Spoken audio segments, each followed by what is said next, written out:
Welcome বন্ধুরা, আমি বানাচ্ছি বেগুন টমেটো চচ্চড়ি। আপনারা স্কিপ না করে দেখতে থাকুন কীভাবে বানাচ্ছি। এখানে আমি দুটো বেগুন ডুমো ডুমো করে কেটে নিয়েছি, একটা টমেটো নিয়েছি, আর কড়াইয়ে আমি সরষের তেল দিলাম। দিয়ে সরষের তেলটা গরম হলে ওখানে কালো জিরা ফোড়ন দিয়েছি।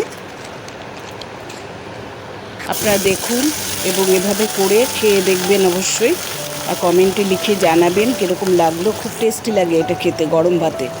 এরপরে বেগুনগুলো ছেড়ে দিয়েছি, দিয়ে ওখানে স্বাদ মতো নুন দিলাম, বেগুনের মধ্যে হলুদ দিলাম, কাশ্মীরি লঙ্কা গুঁড়ো দিলাম, আর সামান্য জিরে গুঁড়ো দিলাম। ব্যাস এইটুকু মশলা দিয়ে, খুব কম কম মশলা দিয়ে এটা হবে, কিন্তু খুব ভালো লাগে খেতে।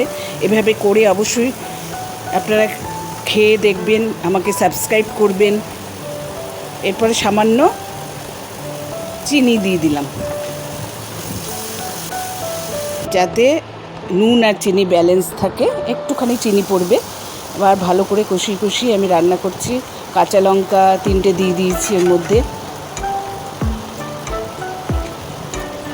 এইভাবে করে খেয়ে এবং সাবস্ক্রাইব করবেন। একটা টমেটো দিয়ে দিলাম। সাবস্ক্রাইব করলে নতুন নতুন রেসিপি আমার দেখতে পারবেন। বেল আইকনে ক্লিক করবেন, তাহলে রান্নার নোটিফিকেশন তাড়াতাড়ি আপনাদের কাছে পৌঁছে যাবে। লাইক শেয়ার করবেন। এবারে আমি সামান্য জল দিলাম, বেশি জল দেব না, সামান্য জলে। বেগুনটা তো অনেকটা সিদ্ধ হয়ে এসছে। এবার সামান্য জল দিলাম, যাতে বেগুন টমেটো সব মিশে সুন্দরভাবে তৈরি হয়ে যায়। জল দিয়ে আমি মিডিয়াম ফ্লেমে ঢেকে দিয়েছিলাম।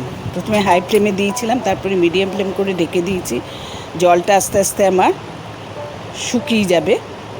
জলটা খুবই কম থাকবে, মাখো মাখো মতো জিনিসটা হবে। এবারে দেখুন আমার টমেটো বেগুন চচ্চড়ি তৈরি হয়ে গেছে।